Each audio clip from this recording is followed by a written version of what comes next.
There were instances of heroism recorded at the crash scene. One man rescued a family in a flaming house. Another pulled an uninjured but dazed resident away from danger.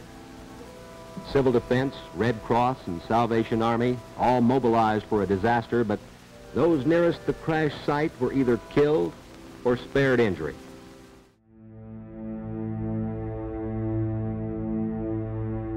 They were charred beyond recognition because they just splashed with fuel and burned, that's all.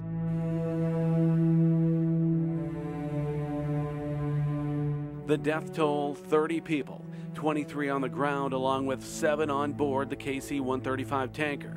Nicknamed Raggy 42, the plane had taken off just 4 minutes earlier from McConnell Air Force Base. I remember that tanker taking off.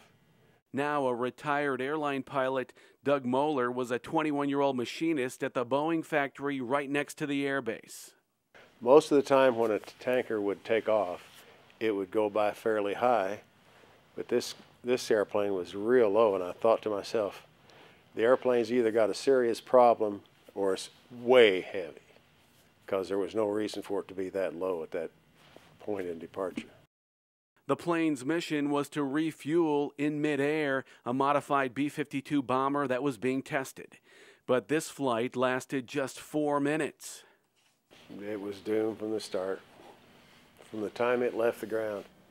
I would say when I saw that airplane go by the window, and it was about like this, you know, instead of up here, it was like this.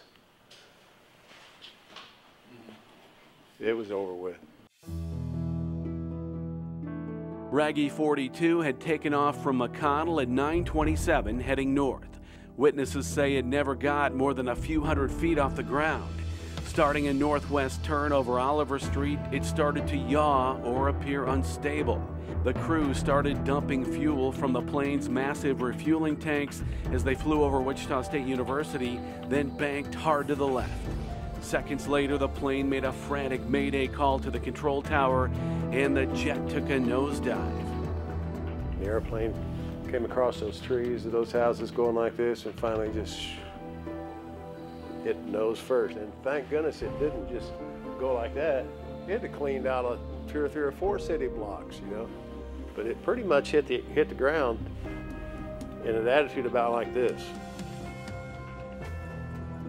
You can imagine when that airplane hit the ground and dug a crater and threw debris everywhere, it was like a major bomb explosion.